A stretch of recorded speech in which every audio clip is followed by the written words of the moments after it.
Good evening. I'm afraid I'm the only one who is that English is not his native language, so you will excuse me about my accent and my pronunciation. But let me tell you, yes, we have a problem. We have to admit it, first of all. We have to admit that we have a problem. And we all know that we have this kind of young people that don't feel that they have future in Israel. Yes, we have a problem. The first step in order to deal with it is to admit it, to look at the facts. And let me tell you something. In my kind of work, what I'm trying to do in order to fight it. Twice a year I'm publishing kind of positive articles in order to give some hope. In one of my research, what I did is to create a new parameter, which is called contribution to humanity per capita. There is nothing of that kind, if you will look for. I mean, if you will put it in Google, you will get to my article. It's in English, don't worry. And why did I do it? I did it because so many youngsters, Jewish students, when they come to university, what they are looking for, in order to look for their Jewish identity, is to go to Tikkun Olam. I don't know how is it in South Africa, but in the United States, when you say Tikkun Olam, you don't have to translate it. To repair the world. And for them, Israel is quite a bad model. Because Israel does not represent for them human rights. Israel does not represent any kind of help to third world people. But when you check the facts, the real facts, what is the contribution of Israel to humanity, you find out. And it's amazing that if you look at water, at desalination, at new medicines, needless to speak about high-tech, you find out actually that Israel is the leading country in the world in contribution to humanity.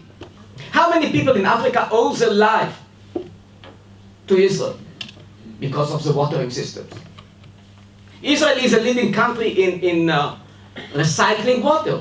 Number one in the world. Who knows about it? 75% of the water of Israel are recycled. And so on, and so on, and so on. But people don't know.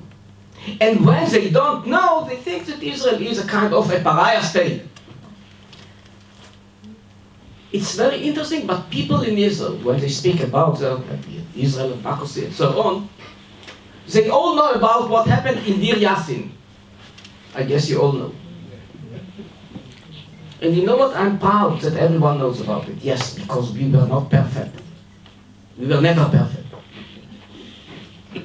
But they don't know, those youngsters, about so many pogroms that took place in so many Arab countries. You have been wrote about a lot about it. They just don't know. They have no idea.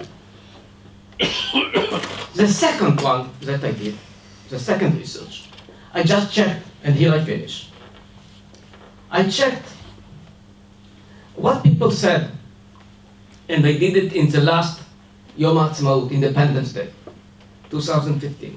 What people thought about the future of Israel in 1955, in 1965, in 1975, 85, and so on. And let me tell you, they all thought that Israel has no future. And when you find out the real story in GDP and GDP per capita, even in poverty, in every aspect that you find out, Israel is doing better. Every year, every 10 years, Israel is doing better, but they don't know it. They just don't know. Israelis, I'm speaking now about Israelis. They just don't know it. We have a problem of information. And just to end with one word about the BDS and why the BDS is prevailing and the BDS is prevailing. It was the philosopher Francis Bacon who said that knowledge is power.